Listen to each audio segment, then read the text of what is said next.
రాష్ట్ర కార్యవర్గం సమావేశం జరిగింది. ఈ సమావేశంలో జాతీయ అధ్యక్షులు అలాగే రాష్ట్ర అధ్యక్షులు మరి జిల్లా నాయకులు అందరూ కలిసి ఉమ్మడి గుంటూరు జిల్లా యాదవ సంఘం అధ్యక్షునిగా తాళ్ళ నాగరాజు యాదవ్ అనే నన్ను, అలాగే నగర అధ్యక్షుడిగా కొండేపి శేఖర్ యాదవ్ని నియమించడం జరిగింది.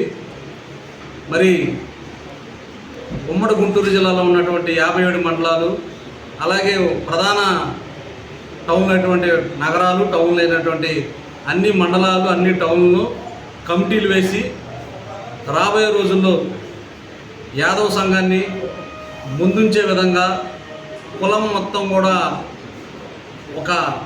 ఒకే స్టేజీ పైకి అందరిని ఏకతాటిగా చేకూర్చే విధంగా మా వంతు మేము కృషి చేస్తామని చెప్పేసి ఈ సందర్భంగా తెలియజేస్తా ఉన్నాం. రాబోయే రోజుల్లో స్థానిక సంస్థల ఎన్నికలు ఉన్నాయి.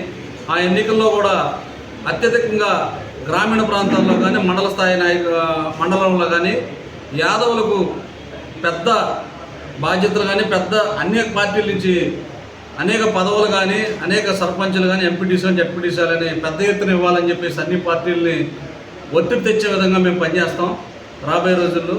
మరి మాకు జిల్లా అధ్యక్షుడిగా మనోని శేఖర్ టౌన్ అధ్యక్షుడిగా ఎన్నుకున్నందుకు పెద్దలందరికీ ధన్యవాదాలు. మరీ ముఖ్యంగా మా జిల్లా పెద్దలు బోనమయ్య శ్రీనివాస్ యాదవ్ గారికి ప్రత్యేక అభినందనలు తెలుపుతూ నమస్కారం.